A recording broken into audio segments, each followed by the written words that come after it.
What is this anyway? We're gonna record stories that- from the. Oh,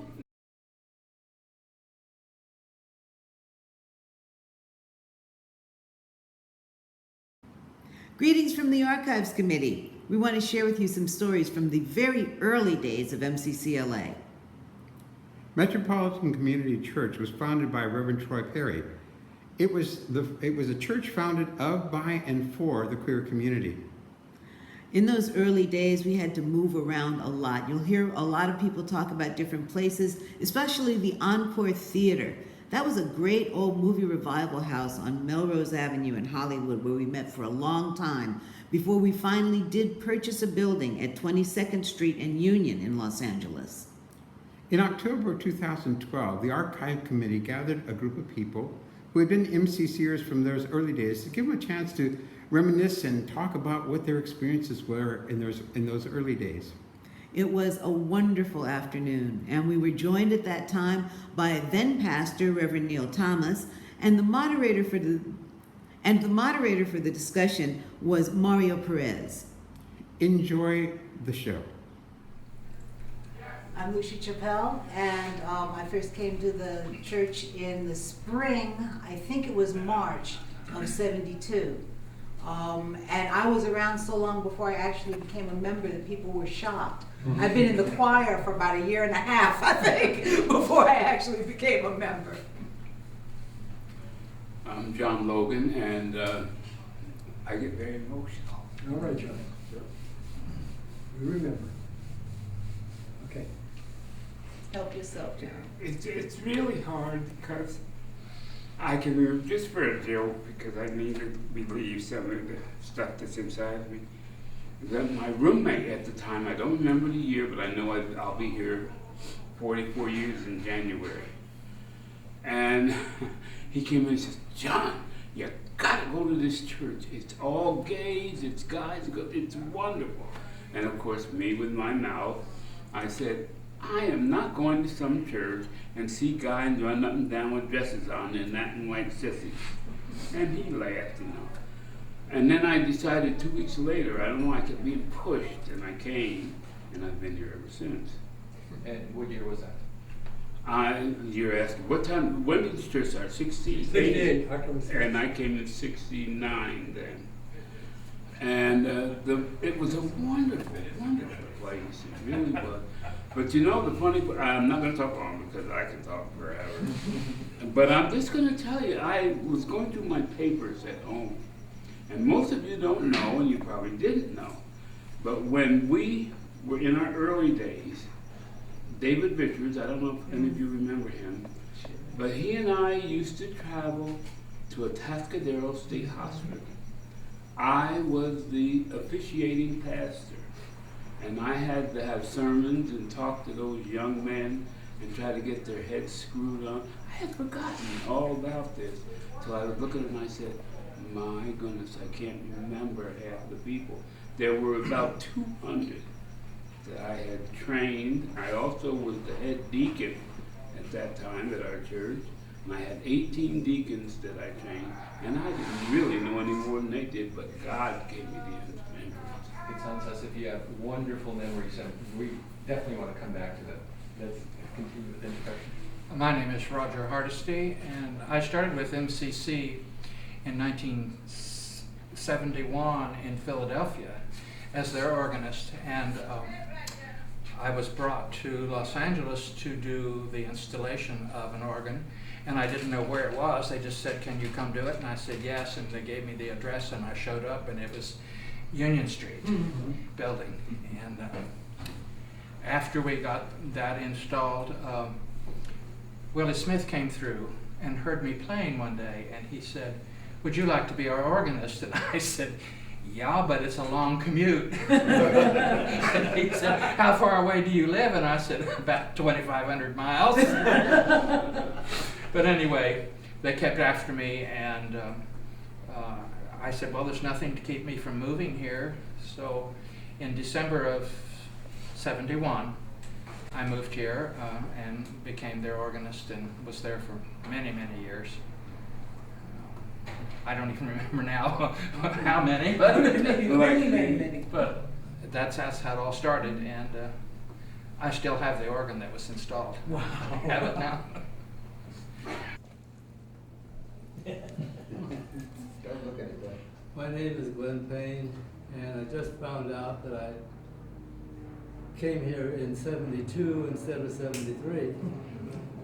I thought the church had burned down in '73. It was '72. No, that was it.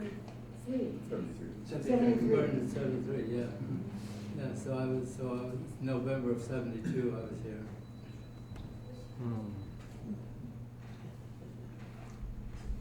I'm Ron Price. I started at the MCC because I read in The Advocate that there was a gay-friendly church started, and I had just left Angela's Temple music department in 1968.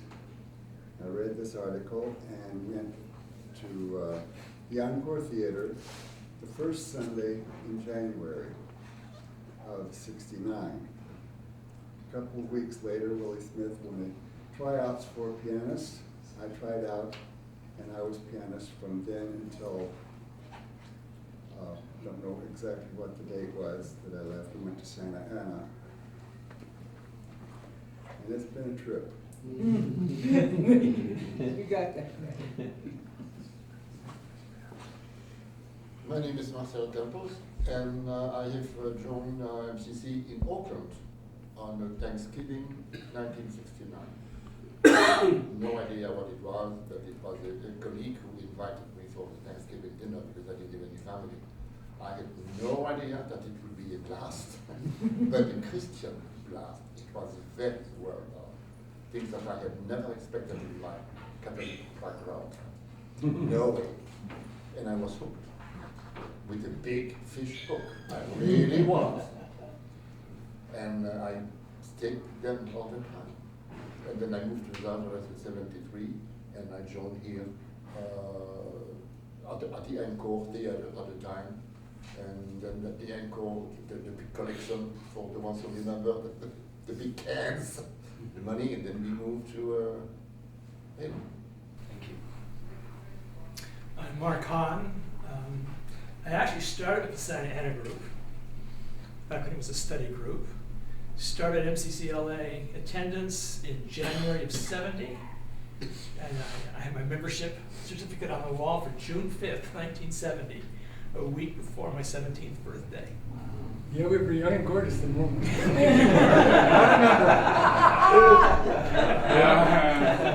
Young and gorgeous. So it's been many locations, many places, and many years. I'm Larry Rodriguez. My story is almost like Lucia. I started when I was looking at the pictures. It was, I think, the summer of '69, and I didn't know you had to be a member to do things. I didn't know what membership was, and so I just started doing things. And I was the head of church services, and I couldn't ever go to membership classes because they were in the morning. And I was the head of lecture, so I had to do it. We were always busy. So finally, I became a member in somewhere between the 22nd Union and 11th Dale Street. And when I became a member, everybody was shocked that I wasn't a member, because I didn't know, I was head of church services. I didn't know you had to be a member of the church to do that. And nobody else ever just assumed I was, and that's who I was. And so, and here I am still. Reverend Ron Pinnell, I showed up in 1970, so I was 2 years late. And my membership was December 6th, 1970. Does anybody remember that there was a building before 22nd and Union? There was a building when we were still in the theater that was being considered before we found 22nd and Union. Yes. Okay. Yeah. I remember that this building was found, and the pastor, Reverend Perry, said, "Well, let me pray about it." He said, "I got to pray about it before we step out on faith there." And the sanctuary, the building held 100 people. So Troy went to the Lord in prayer about us purchasing that building. That following Sunday, there was 101 in attendance. Huh. So that was the answer. Huh. So we Yeah. bypassed that and moved directly to 22nd and Union. I love it. I love it. So when I went to the Encore Theater, there was standing room only. Yeah. I don't know how many 500 people that. Then we had speakers in the parking lot But sometimes. they were lined up against the wall, and Everywhere. some of my neighbors were there. I didn't know. Even at 22nd. At Encore? No, Encore. Oh, that's the Encore Theater. At 22nd, they were. When I came to the Encore Theater, I left this out. My other half and I, at the time, parked across the street, right in front, to make a quick getaway in case there was a raid. I know they can Yeah, in those years, yes. We didn't know any gay activity had been, all the drag shows and everything, they always got raided. So we didn't know if this would be any different or not. So it was quite, and I walked in, as I told Lucia, I walked in and I was at ease because the first person I saw was a young man that I ran into at the Pizza Hut in Long Beach. And his name was, now I'm drawing a blank, Lee Rubio. Oh, yeah. And he was our social director at the Encore Theater. I think this is an important story that everyone is interested in, and that is, how did you hear about MCC in those beginning days, and what drew you to MCC in the beginning? I was living in Los Angeles, not far from the Encore Theater, as a matter of fact, and I went down to San Diego one weekend to play, if you know what I mean. And anyway, so I went to one of our establishments Saturday night after it got too late to stay at the beach, and I met two people in the San Diego church that were deacons, Bob Cunningham and Howard Williams. And Howard Williams, they were two deacons. Bob Cunningham and Howard Williams, oh my God. So I was in one of our establishments that Saturday night, and a young deacon, Howard Williams, came up to me. He didn't know me, and evangelized, told me about this church, and I'm very nice to him, as he was to me, but I was thinking back in my head, I'm here to have a good time, not to go to church, Couldn't put the two together. But before we parted, he gave me a business card of address of the church and time of service. So Sunday rolled around, and once again it got too late for the beach, but too early for the bars. And so I remember this business card that the deacon had given me. So I drove to that address, and that's the time when Reverend Perry would drive down south and pastor that service after that service. And boy, that was the experience of a lifetime. I was on a spiritual high. If I would have got pulled over, they would think I was on drugs or something. Because I was on a spiritual high. And I had planned on staying in San Diego for another night, but I was just so spiritually high, I just drove directly home. And it's interesting, the next morning I went to the Encore Theater, and Reverend Perry remembered me. He said, "Well, it's so nice of you to drive all the way up here for church."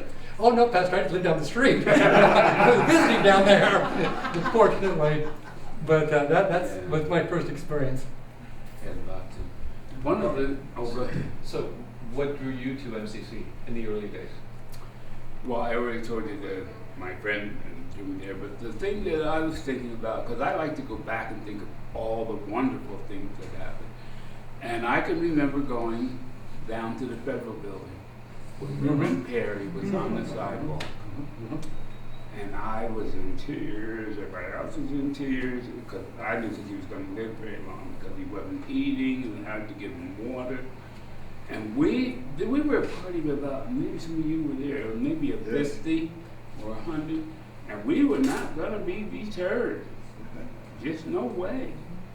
And the funny part of it is, most people knew, I guess, because I've been gay since I was 9 years old. And I used to go, I didn't care where I went, somebody said, "Oh, are you gay?" "Yes, I'm gay." And I always felt that the church was the one place you could go and you knew God was there. Mhm. And people would say, "Oh, I don't want to go there because God's not there." I said, "Don't tell me that, because I know better." Right?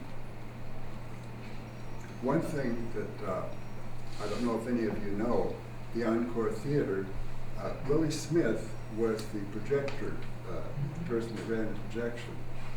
And he was Troy's roommate when they left the Mothers Club in Highland Park, in Huntington Park. That's where they went, due to Willie Smith instigating. And that wonderful gentleman that owned the theater, that just. Oh, Yeah. Freddie. Yeah. And he was. Louis, I can't remember his name. Federico or something, his name is in there. Yeah. His name is on the wall there. Beautiful man. He was Wonderful credited. man. He was credited for the largest contribution to our building fund for 22nd and Union, based on Uh-huh. what we've been paying for rent all that time that he let us use the Yeah. theater for free. Yeah, it was Yeah. free. Yeah. Speaking of that, love, talk about when I got to MCC, I was a student at Occidental College with Dan Padnos, you'll remember Dan, and Didn't Richard Plum taught there? No, he Pepperdine. Pepperdine, he was at Pepperdine, Yeah. right. But somebody had told, I was in the chapel choir at school, and I was bored, so bored in chapel. I would come back to my room after chapel just practically weeping with boredom. And one of our friends said, "You guys ought to go to that gay church sometime." And I said, "Yeah, right. Sure." But one night, Dan and I went out to a couple of bars, and we hit this one little bitty bar called Marshall's Closet that had these two twins playing the piano.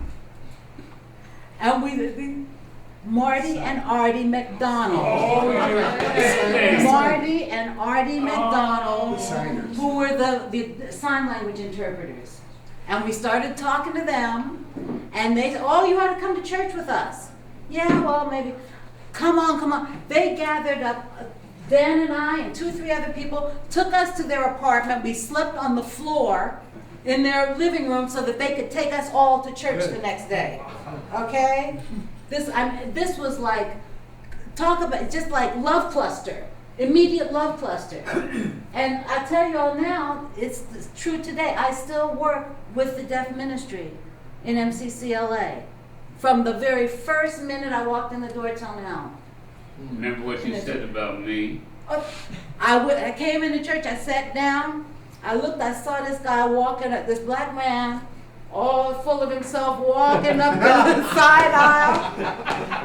And I nudged Daniel and I said, "That guy's a deacon." He said, "How'd you know?" I said, "He got that deacon walk." Oh, in those days. And then but I tell you, Willie came out and sang. I was, what is going on here?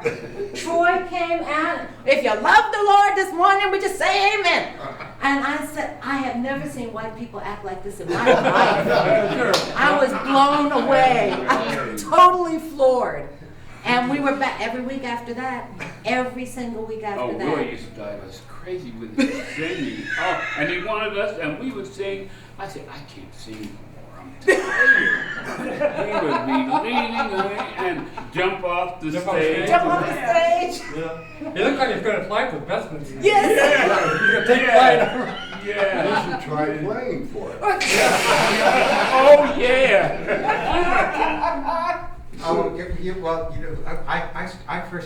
I'm trying to remember, I think it was the Free Press is where I read something about the church. I was a student at UCLA at the time. And when I came, I was kind of like Ron. I actually drove around the church 3 times and decided whether I was going to go in, and then I went home, and I did it again. I did that for 3 Sundays, and I finally went in. We were at the Encore Theater the first time, and you know, I kind of sat in the back, and the service started, and I don't remember Willie singing, but I must have come in just at the end of that. you know, they started processional, and that was okay, and it was kind of like music I was used to, and everything went fine until Troy got up and did, "If you love the Lord, say amen." It wasn't that did it, it was everybody else yelling back, "Amen," and I jumped. And I mean, this was this little Roman Catholic kid from East LA, and it was like, you know, but there was something there that I had never experienced ever at all in my church life, and I just could not get over that. But you were thinking, Ron, you were talking about out in the schoolyard earlier. Going to church was a very different kind of experience then, because I remember when we were at 22nd and Union, the ushers would go out and we'd wave at the police officers would go, they would drive by, taking down license plates of people because they wanted to harass us, or we knew who the police officers were that would come into the service because they would be the only ones that were dressed up in a suit. You know, the rest of us were dressed up in a suit, and so you know, it was a real different experience. And I could understand it because you didn't know if you would get it. You know? Yeah. I remember also they would park the black and whites in front of our church, and when service was out, they'd be taking our pictures. Yeah. Well, that did not intimidate MCCers. We would pose. We pose. We'd pose and wave, you know, get a good picture and stuff like that. If you're going to get a picture, get a good one. Yeah. Troy Perry taught us not to be afraid. And then you remember after church, a lot of us used to go over to that restaurant and have lunch, and we'd sing songs, and we'd do Christian songs, and we'd do straight. It was just a wonderful gathering of people. Yeah. Yes, and there weren't too many women, but there were women there, and this one's always there. I have to tell you a little incident about Larry. He used to play for the choir, the chancel choir. And some Sundays that he couldn't be there, or practice nights that he couldn't be there, he would send a tape. And we would sing by tape. And so then when one of the choir members would be gone, they would say, "Well, I'm not going to be here next Sunday." We would say, "Send a tape."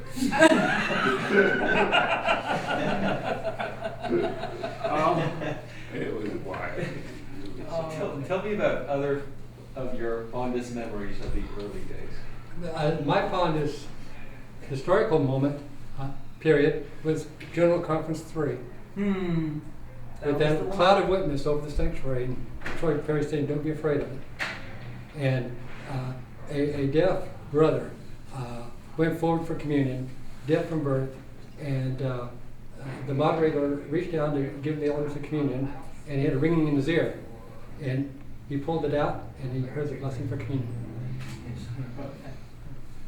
And then another thing I don't want us to forget is 22nd Union also housed Samaritan Theological Seminary. The Reverend Elder John Host was the president, and Reverend Elder Richard Plone was the dean. It actually started on Bertle Street at the the parsonage, which is not far from here. Yeah. Not far The from most here. important thing that I learned when I was there a while is that I don't care where you go, you're going to find some racism. I don't care where you go, who you are, you're going to find people that don't want you there. And we had that in our church. Because somebody, I can't remember now the name, but somebody had put a function on as a church. And the money was stolen. So do you remember that? So that was okay. But then I put a function on for something, I don't remember what it was. And then I heard whispers around me, nobody stole that money, John Logan took it. So I said, well, no, what am I going to do about this? So when I got into the service and I was able to speak for myself, I made it plain and knew what was going on and who was doing it. And if you want to love God and be in this church, you will not say things like that because you're not going to run me out or any other black person that comes in here. And from that day on, we never had another problem. But you remember when that happened? I remember that happened. I couldn't believe it. We were at the Encore then. We were still at the Encore. But after that, we never had a case. Never. It was just wonderful. Of course, I loved everybody there anyway. I wanted everybody there. John. You just a hardship I saw that we had before 22nd Union, when we were in the theater, and before that, is the only time we can come together and love each other in worship was on Sundays. Yes. You know. So 22nd and Union gave us the first opportunity to meet all week long. We were so in love with the Lord and with each other Yes. that Sundays they just poured out. And we didn't want service to end. That's why we went to the restaurant and we continued to And sing. that's what I'm saying. Did Yeah. you used to go there? Yes, child. What was the name? Oh, I of didn't that want it place? to end. We wanted it to continue. But we couldn't have evening services, no Bible study. That's right. We could only have that one period when the theater wasn't being used. But see, that shows that God was with us because by rights, we would have never had all that. But we all knew where our heads were. We were going to have a church. We were going to build a gay community. And we did. I mean, when you look at all the churches that we have throughout the world, For real. it makes you proud. Started right here. You didn't do it, and I didn't do it. But we know that God was there to see that it got done. And thank God for people like Alice when we Bless became her. 12. Mm-hmm. Who was that? Alice. First name's Alice. I can't recall her last name right now. She was one of the first 12. And Troy and No, Willie but I Clinton. don't remember her. She said, well, I'm old, so you know. The longer I sit here, the more I remember some of the funniest things. I'm sure. On Saturdays, we used to have cleaning crews. Oh, gosh. And Larry Rodriguez was the head of the whole thing. No, Well, for some reason, the piano and the organ was liquid gold, both of them. And I usually got there early, so I found that out and I cleaned. I didn't know that the organ console had been done, but I cleaned the piano. Well, I was all ready for Roger to come in, and he came in, as he did through the other door, and slid on the organ seat all the way to the choir frontal. Blam! Hit the wall. And we had earplugs, so we could communication devices in our ear. I said, what on earth happened over there? He said, I just slid off the bench.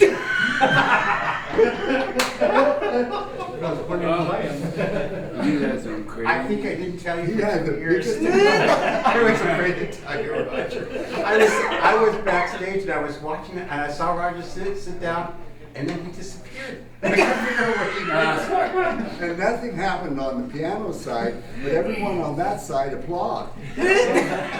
Well, the congregation was all in place at that time. Yes. I was in full view I of think it. it was Yes. Easter And Sunday. they saw the whole thing. I just went across and I slammed think it into the was wall. Easter Sunday. That's what it Was was. it? It was Easter Oh, my Sunday. We God. did. That's why we did such a good job. And you say you got tired of singing?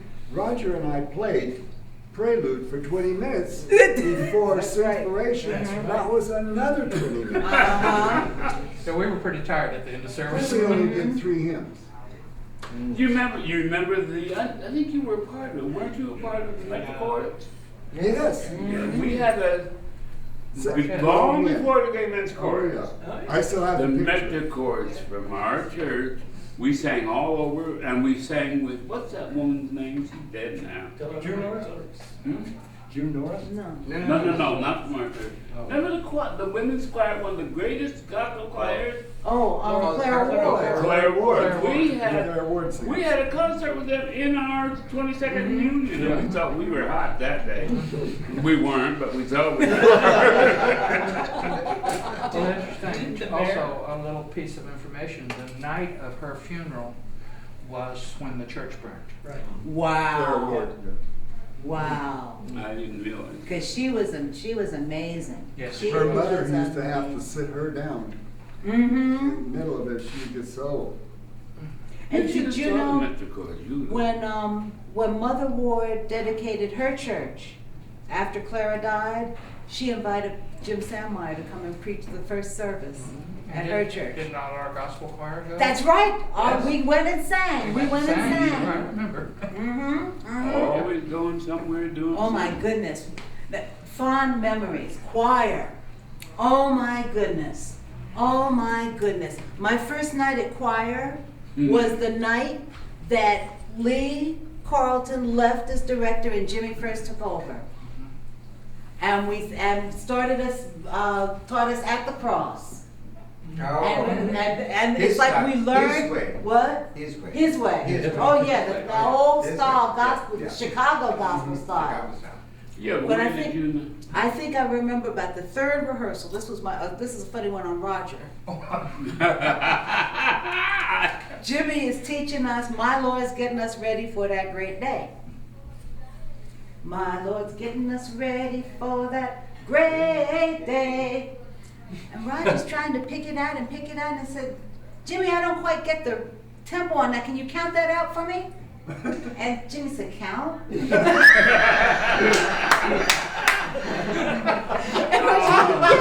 yeah, just count it out for me. Same thing to me. Count. And Jimmy said, well, okay. 1, 2, 3, 4, 5, 6, 7, 8, 9, 10. And Peanut, remember the day that we were having rehearsal, and he threw his wig off? That was incredible. We Threw said- his wig off on the board. We just went crazy. So in the early days, you made it through the door. What kept bringing you back to church? Stuff like this. The Holy It was, Spirit. you know, there wasn't, you can't talk about there being like this fond experience or that fond memory. It was one gigantic peak experience Oh, yeah. going on all the time. And the love. Constant. Oh, the love we had. And in those we years, had- there wasn't really any place that people There was no could place meet else to go. except the bars, Right. or the baths, or the parks, and mhm. you didn't really get to know people there. Right. You Encountered. good. That's good. Yes. Encountered people. I like that. Very good. Very good, Mark. You had lots of encounters, didn't you? You could encounter people, but you never got to know people. And you know, if you really weren't into bars, there wasn't any place to go. Right. And this was the first place we actually saw people in the daylight. Yeah. You know? And when the church burned, we saw them outside. Yeah, how about that? That was. People Closet don't burned realize down. how Yeah. emotional that was. Not just at the church had burned, Yeah. but our safe place where we used to go inside was suddenly gone, and we were outside in the open. Yeah. And as Willie said, you know, you tell the story about the choir. The choir, they wanted to put up a screen to stand Yeah, behind, so that because there were cameras and we were outside and wanted to put up a screen. And Willie told him, Queen, the closet burned down. That's right. And that was it. And that, I mean, it was this stark realization. We had stepped way over the boundary. Yeah. That's right. There was Yeah. no Yeah. going back into the Yeah. closet, and we felt good. Yeah. Yes. And we felt That's it, good. we felt It good. felt good. Yeah. Remember, we had 2 choirs. You all remember that? Yes, of We course. had a chancel choir. They Yes. sang one Sunday. The gospel choir sang another Sunday, and they each had like 35 to 45 members. That's right. And they blew the roof off Well, that the church. chancel choir sang in the morning and the gospel choir would sing in the evening. Yeah, but then they began to change And over then, in the and then day. later on, we had a third choir, which was the Good News Choir, that sang in the evening because Yeah, that's right. Yeah, That's we had right. 3 choirs. We thought we were getting up there with all these choirs, and we sang everywhere. We sang everywhere. I sang We both burned it choirs. down I a think- lot of I places. remember the time y'all went to, it was New Mount Moriah Baptist Temple, is that a Baptist church? Oh, New Mount Moriah. Yeah, New You Mount know Moriah. that south. I went and I said, now that's ushering. I mean, forget it. You don't dare cross an usher there. They Right. will put you in place. I mean, they were with their hand movements, and you went wherever. I had so much fun that night. Yeah, but remember, I saw a lot of them because being mostly black. I remember sitting back and I could see them. They think they can sing. Oh, they can sing. They can't sing. And when we got to singing in there, them people were jumping and hollering. They knew Carrying that we people had out. the power of God in us. That's right. Yeah. This is one of the things that according to what you said after I, when you went to the bars in those years, and I went to bars every day because I was working in a restaurant, so after work I would go to the bar, there was no other place. But I was in West Hollywood, and West Hollywood was open. You would come across the street to the Red River on the horse, and every week there would be a bingo. That was it. The pen was there and you would be gone. So in the bar, you couldn't even say, hi honey, the bartender or the owner would no touching, no touching. Then you go on church on Sunday, and you went everywhere, nobody ever says anything. That's why you felt at home. Yes. It was a big family. Yeah. And those were the days when we didn't hug and handshake, honey, we kissed. Mhm. We must have been the kiss Yeah. church. We kissed Yeah. when we met at church before service. We kissed during the exchange of peace. We kissed at communion, and we kissed in the social all afterwards. Uh-huh. We were always kissing. We were so in love. That one LA Times reporter came and talked about how the pastor said something, all of a sudden everybody jumped into each other's arms. I think he, poor man, thought we were gonna have an orgy or something. It was wonderful. But it was that reaction to being something that had been forbidden. Yeah. That's right. We couldn't do it, Yeah. and all of a sudden we could do it. Yeah. Well, we did it, and that was it, and it felt so good. Well, for a 16-year-old living behind the orange curtain, Oh, yeah. you know, I live in Orange County, and so having a place to go was a great, saved my life more than once. I mean, it was And we great. never said, tell you what church you go to. I go to Metropolitan Community Church. Oh, where's that at? You tell them where it was at, and you say, anybody is welcome, but it's predominantly Latin and gay. And they said, well, I'm gonna come sometime. Yeah, the bars were good for that too, because the circuit of the bars, they were talking about MCC. That I can tell you. Well, that was They also were talking, because some of the kids from the church, you would see them at the bar. So they talk between themselves, then somebody's listening, and then, what is it? And then you explain, and then bingo, next Sunday there is one more, and it's another one. That's what it's called, because it was all comfortable. And nobody was, indeed, being a European, I never had any problem with black people. But here, in those years, there was still a conflict between white and black. Yeah. When we had black people in the church, nobody cared. They were all belonging to the same group. That's right. You It know, was I really remember. important. I remember in the bathhouses when we were shirtless, you see a lot of Cairo crosses around the place. Everybody had to have a Cairo cross in those That's right. days. And then I remember, not that I do it anymore, but watching videos of our type. And you would see Cairo crosses in this video. Everybody had to go to MCC in those days. That, you know, because our development of community was contagious for the rest of the LGBT community. A lot of people were wearing Cairo crosses. Didn't mean you were Christian. Okay, they meant something else entirely. And I don't know how many times I've heard stories of people, oh, I was taken to the hospital and somebody saw my Cairo cross and they knew exactly who I was and they took good care of me and all that kind of stuff. That medallion, that symbol of our community, meant everybody's community. Yeah. And in those days too, there weren't the organizations that exist now. Right. It was, the church was actually It. It was it. We had a 24-hour crisis center. Do you remember That's that? That's right, yeah. We Yes, had I all these because if it didn't happen there, it wasn't going to happen. It wouldn't happen, no. And so it was the center of everything, and you got to know people from all kinds of places. There's a reason why CSW and the church have this long relationship, because when CSW, when they first started and they needed help, they went to the church to get the people, because they knew they could go there and that's where they would go. And I was one of the field marshals for the first parade, and so it's like that's where it was. It was the first time that the community came together out of the shadows into the light. Yeah. And with MCC, I remember being with MCC. I remember being with you know, the people that started it, and I always was with that. I loved being a part of everything, and I always let people know, you know, with MCC. Oh, you are, yeah. I said you should come sometime and hear Reverend Perry at that time. You got to come and hear Reverend Perry preach. I said he'll make you jump out of your seat, but come and sit here. You asked what drew us? Commitment. And that's the thing that made this church grow, is commitment. Choirs grew on commitment.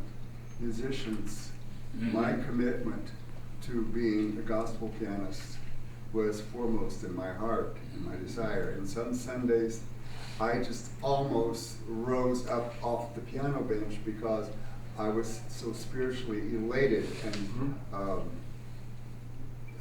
blessed by the voices, and sometime we would be right in the middle of a song, and Roger and I would stop, and the congregation would continue, and it was like angels. We had the voices too, It didn't we? was fantastic. The congregation was fantastic, and we tried that a few times when we played in Santa Ana. It didn't work. Now in the year 2012, it's hard to think about what it was like in 1968, 69, 70, 71. But the idea of that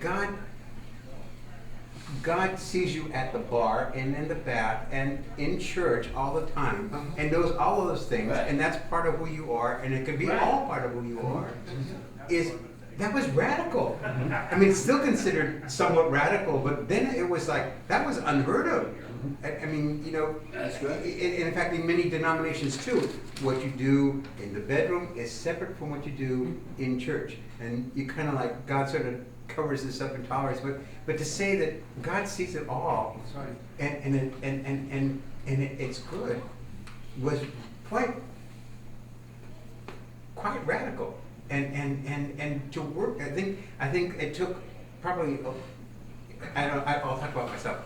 It took me a long time to work through that, and that God loved me and saw me all the time and knew exactly what I was doing all the time, and knew it before I was even going to do it, and that was okay. Mm-hmm.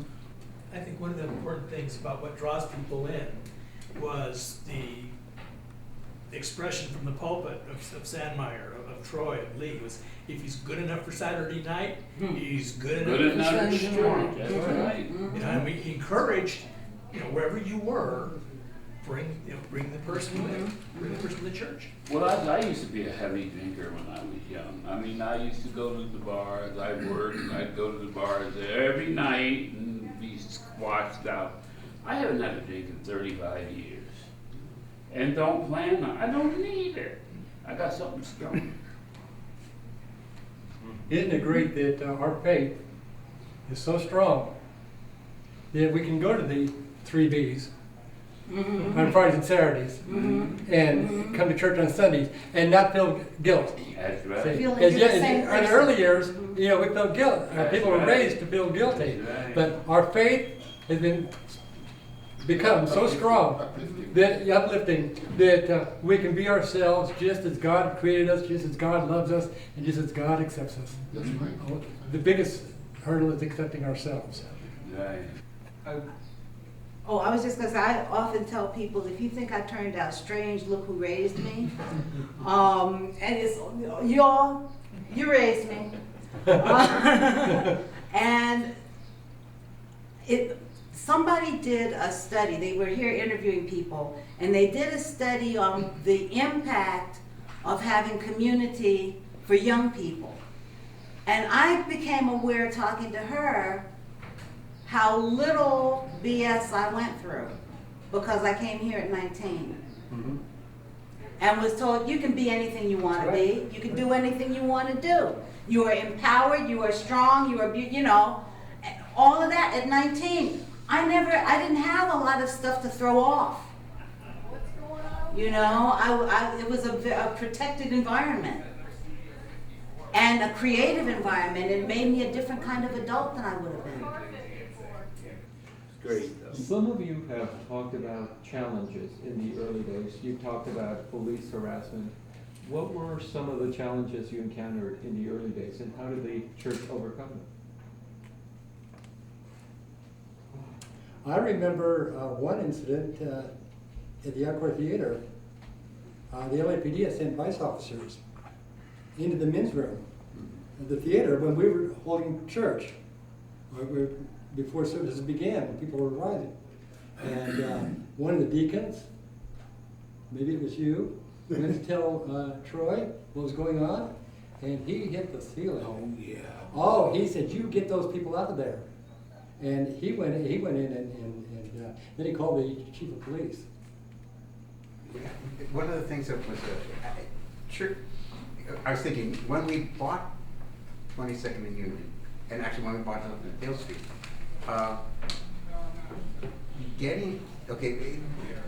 Business, banks don't always want to lend to churches in the first place because they don't want, if something goes wrong, they don't want to have to foreclose on the church because it doesn't look good. But being a gay church was unheard of, and it was like we had to raise a lot more money ourselves. We couldn't just go out and get a loan, and lots of times people mortgaged their homes to raise money so we could get into the building, because we couldn't just walk into a bank. I mean, they laughed at us. But more, I mean, we weren't just the ordinary church, which they didn't like in the first place, but it was, you know, we were the first gay lesbian organization in the United States to purchase property. And there was a reason why, because there was this whole barrier against it. So what we had to do is we just had to dig in. There's a picture over there, the wheelbarrow. Yeah. You know, that's what we did. You know, we were short money. I don't remember how much it was that we needed. I think another $35,000. And we took an offering, and there wasn't enough in the offering, so we brought a wheelbarrow in, and it went, and people just went around, and we kept on going around and around. We marched around the theater. Marched around the theater until we had the money. We came out and we had the money. And nobody told anything. No, and nobody told anything about it. They threw jewelry, they threw everything. There was this very rich woman.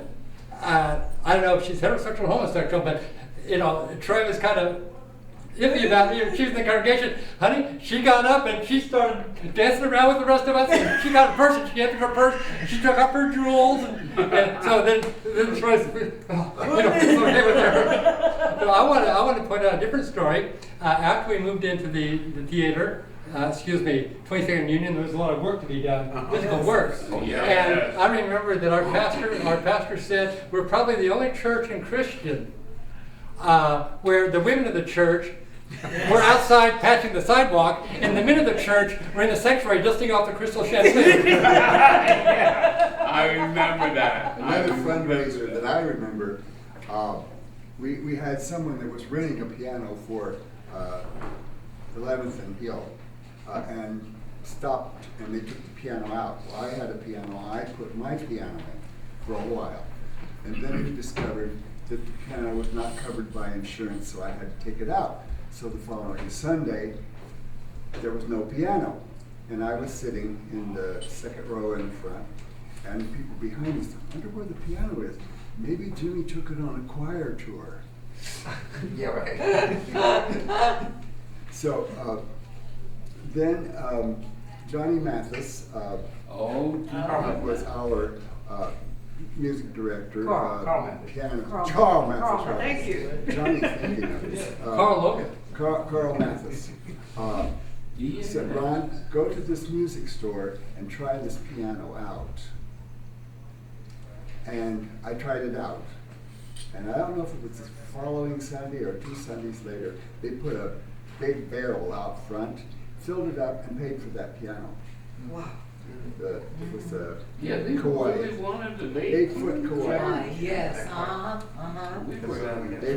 They could get money out of a turnip.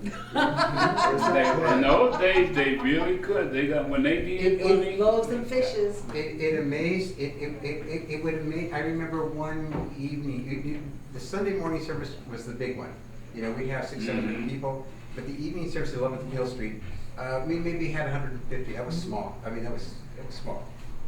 And so, you know, the offering was always kind of small then.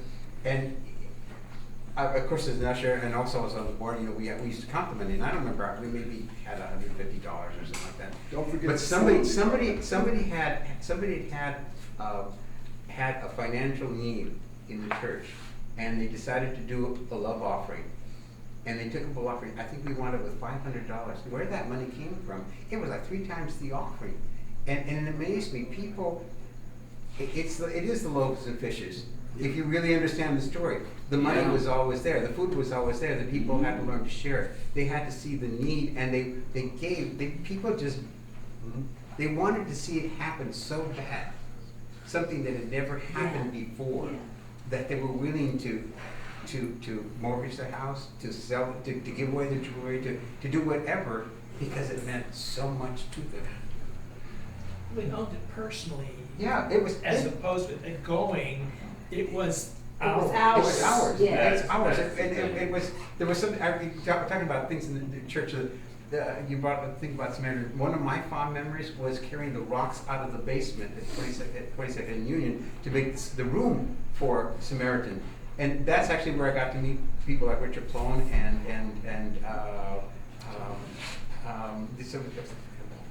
Miss Vandenberg? yeah, all those people, we had, we're talking about rocks, we're talking about big boulders, I mean, this big. And so, and it was down in the basement, and it was a long way out to the street, so about 50 or 60 of us kind of just lined up in a line, and we just handed them to each other, and that's how we got them out of the They basement. took pictures of that. Yeah. I saw pictures of that. I wasn't able to do it because I was working and. I was young then too.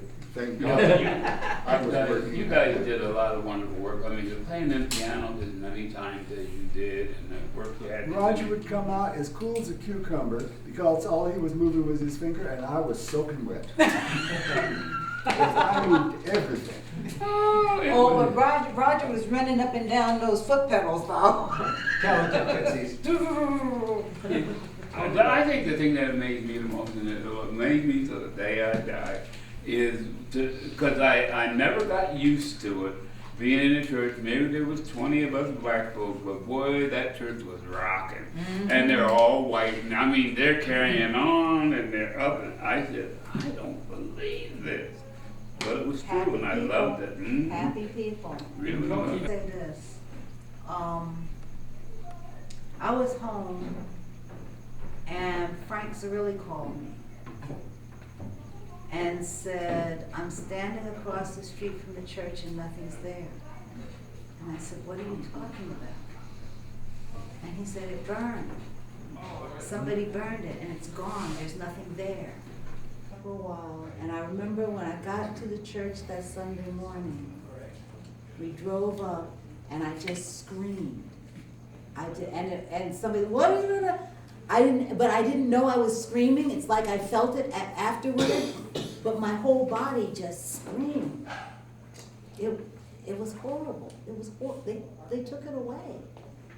We all got phone calls, because I had a phone call, I think, from Frank Zarelli too. And he says, I got some bad news for you. And I said, what? And I said, oh, you're kidding. So of course, like most of the best I prayed something good could happen from this. And I went down there the next morning too for church. I couldn't believe the people that showed up. Wasn't there about 200 people? Mm-hmm. And all those neighbors across the street, in the Latino neighborhood, and they took their folding chairs, lawn chairs, they were all out there and just supported us and worshiping with us. It was really great. And they were crying and caring, Yeah. because they knew they had something good, because it helped their neighborhood, Mm-hmm. because it was mostly Latino and they needed something to hold on to. Mhm. And we gave them that something to hold on to, and it just, I don't like to talk about that. Yeah, they took away the building, but they certainly didn't destroy the church, did they? They sure did. It really for me, made me see the distinction between the church, which is the building, and the church, which is the people. Yeah. You know, there were two different things. I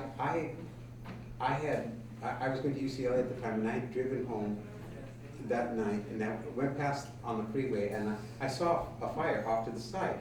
I didn't think anything of it, and it was near the Hoover off ramp, and I'm driving home, and the next morning I get a call from Lee Sharp, who was one of the 12 and 12 Yeah. stories with me, and Lee Sharp, and he said, as soon as he called, he said something happened. As soon as he said that, I knew exactly what had happened. He didn't even have to tell me. I made the connection. It was the church. We went down that morning, and ushers. What can we salvage for hymnals? We're going to have service the next day. What are we going to do? So the hymnals were waterlogged, or some of them were singed, and all the rest of that stuff. And we try to get things as best we could. But it gave me perspective, because when the Northridge earthquake happened, and we lost the Washington building property, and Nancy called me, and we went down there, and I remember the building. Yeah, we're still having aftershocks, but they hadn't red tagged the building yet. because they weren't out yet. And we went into the building hoping we'd take, but we didn't. I'm standing there and I'm taking out hymn books. I said, this isn't so bad. I mean, we can salvage this stuff. The last time, we couldn't salvage anything. It was gone. It was gone. I mean, there wasn't hardly anything left. Didn't the fire burn right up to, but not actually touch the altar? It got the Bible, but it didn't, It the got altar Bible, Bible, but it didn't touch it, it didn't burn the Touch altar. the altar.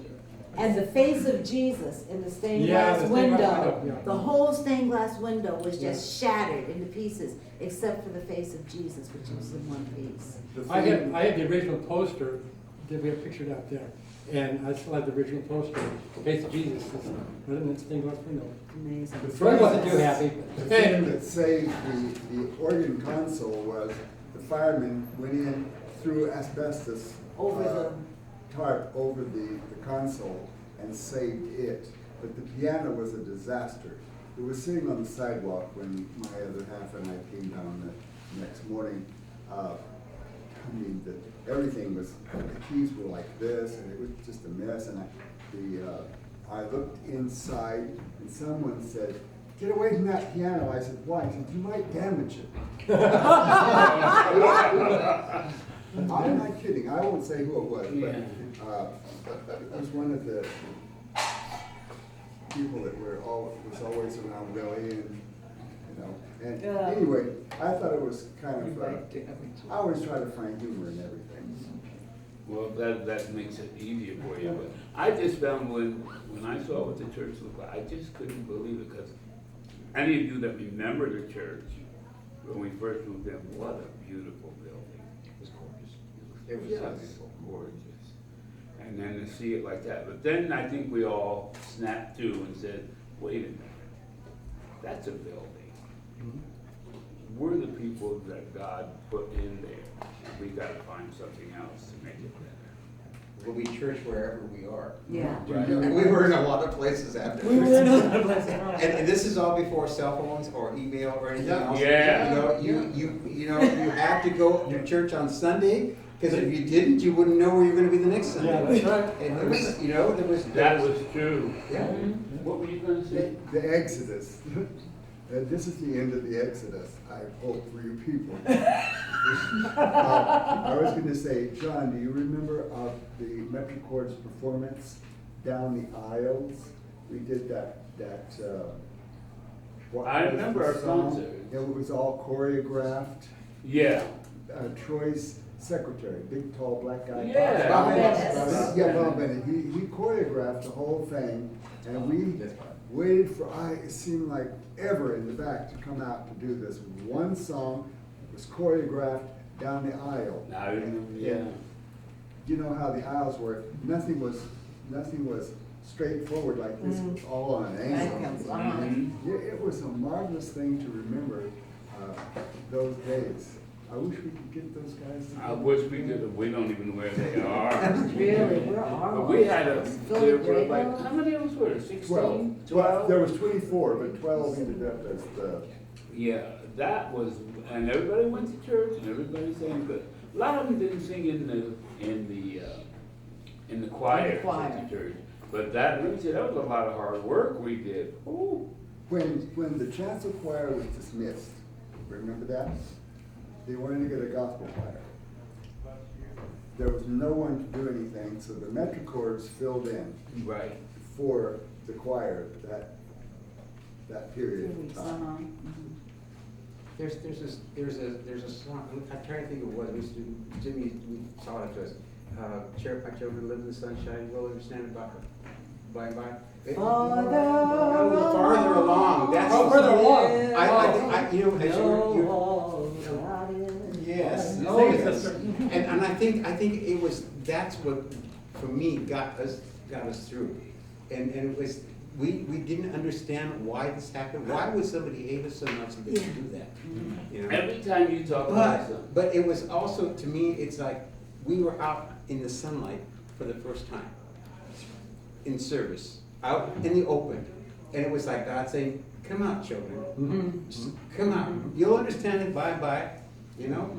farther along, no, Mr. Craig. Well, I couldn't, But it's like, it was a tragedy. Yeah. It did not stop us. It did. Made us in fact, stronger. It made us stronger. That's right. It made us Hurt. even more Hurt. determined to be It hurt, but who made us we were, stronger. despite everything else. Really surprised on how little the young people know of our history. Yes. And you've got to know the history. They don't even know about Troy Perry's books, let alone read them. They've never heard of them before. And that's really too bad. But we've got to know the history to keep the faith and continue growing. Yeah, because after we're gone, there's got to be a generation. Yeah, and I'm not getting any younger. I know I'm not. I'm not going to be around forever. You know, we've got to be in a position where, what I do, I talk to the young people when I see them that are coming to our church or whatever. And I try to tell them, you know, this started with nothing because we only had God. That's what I tell them. And then, what do you mean? And then I will explain to them what I'm talking about. And I hope it goes in and they realize that that's what it's been all these years. If we didn't have our Christian faith and knowing that we're not going to let anybody stop us, what is it? You got to have your church. If you don't have your church, you have nothing. Yeah. There's another Jimmy song for me, and it's "We Come This Far by Faith." Oh. On the Lord, trusting in God's holy word. God's never failed us yet. All right. I can't turn around. We come this far by faith. You never turn around. My grandmother used to say, you know, she used to say, never turn around except to see, never look backward except to see which direction you're going forward. And that's the, you know, you need to know the history. But we already lived the history. It's a whole new generation with a whole new bunch of challenges that face them. And the one thing that is true, God's still here, and God, all they have to do is trust God. No matter what happens, God will see them through. God is faithful to us. We may not be faithful to God, but God is always faithful to us, and God will love us all the way through it. Just trust. Well, I think what you're doing, when you're talking to Pat, because I'm hearing it, you're giving him a sermon to give to the young people and the people that are in our church. No, you got to persevere. Don't. Yeah. You have nothing. Yeah. God never said it's going to be easy. That's right. Never God said said, it. God will always be there with us. Always. Always And God said, if it's going to be easy, I would have called another people. All You right. see, Right. It's not going to be easy. No, it's never going to be easy. So that's why I called you people. That's right. You know, see it through. And everyone. Yeah. However, there is one thing that we don't seem to put on the table here. It's that when we go back 45 to 42 years ago, the mentality of the world was different. Completely different. It was hard, wasn't it? The younger people coming from Moray, because we are particularly there, we come from another generation. We came out, most of us came out just after World War II. We were happy to be alive because we have gone through a very hard time. A lot of our men in the war, many were missing, and the many memories were still going there. So when the kids, gays and lesbian, whatever, when they were putting together, there was a mixture. The history was working with and against them.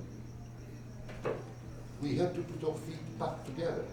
And for us, who were of charge, it was a good place to be.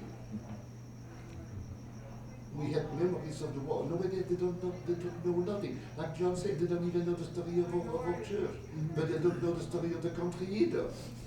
So why should they care? We have to teach them. At the same time, though, I mean, I was a high school teacher for 30 years. The one thing I've observed is that each generation has its own challenges. I know what mine are. And yes, the world has changed, but it's not perfect. And I, you know, I think that you know, God wanted us to create heaven on earth, the way things should be. Okay, that challenge is still there. You know, all you have to do is look at the, I don't know what people's political persuasions are. All you have to look at is what's happening in the United States today. And the care of the poor. I mean, or the lack of care of the poor. And the older. And the thing, the helpless people are still helpless. That has not changed. And in fact, if I were to say anything, I think the attitudes about helping people society seems to be hardened against the poor and the people who cannot help themselves. We marginalize them. That's still there. In fact, I think it's gotten worse. And so I think that's what God calls us to do, because we were the marginalized. And I think that's part of the strength of the church. It's because we were not allowed at the table. We want to make sure that everybody still is allowed at the table. That's And right. God, every generation has that group of people that we've discovered that have been turned away from the table. It's not the same group that was when we were. It was just being, first it was just being gay, then it was gay and lesbian, then it was gay and lesbian and bisexual, then it was gay, lesbian and transgender. But it's like the list is going on, and I hope that's the thing that we can read, that if it is about youth, young people, is that the challenge is still there to bring in the other and make this home. This is home. This is a place where you can feel support. Like you meant, I did. I was 21, you were 19. 19 and you were 16, 17. Yeah, we were all real young. And we didn't come out crazy because we had a family here. Yes. You know, you were all my, you were all my. We were family. Yeah, we're family. Yeah. You know, and that, those marginalized people are still there. It's like, and it's a different thing. It's different people, but the challenge is still the same. I think that's what Pastor is trying to get across. I listen to his sermons every Sunday. I mean, really listen. Because I have to feel uplifted and I have to feel like we're going somewhere. And if I don't get that, then the next day when I'm thinking, exactly what was that? Then I have to think more harder on it. And I think that's what he's trying to get across. That we have to teach the young ones that come into our church, this is the way the church was. This is what the pastor's telling you. We've got to believe and do this to keep the church going. Because if any day that any of these ministers that we have decide they've had enough, they're not getting the support from us, it's gonna fall because we're not gonna give it what it needs. And we've got to do that. There's something, as so much of my life is spent as an usher here, there's some things that happen in this church that are to me priceless. And you see them as an usher. I don't know if other people see them as an usher, especially if you're directing people to communion. Communion is so powerful in this church, and I spent lots of times trying to figure out why. If you ever usher at Christmas, you see how some people, it's emotional. People cry, and it can, as pastor, communion at Christmas takes on forever because for so many people they were denied a home for various kinds of reasons, and this is home, and that open table. We can talk about it symbolically, but it's much more, it's part of our DNA. It's who we are. It's who we are. There's always room for one more. And although you may have been told by other people you couldn't be part of a community, you can be. That's right. And it's part of, I think it's part of the essence of this church. And that's something that we cannot lose. It will show itself in different ways as generations go by, but I hope that never gets lost. I agree. There's always room for one more, and you have a home here. I think it's very important to acknowledge that you were the ones who created a place at the table for the rest of us. And I think it's important to hear your stories, to acknowledge your stories, to celebrate your stories. and we thank you for spending this evening with us, sharing your stories. Thank you so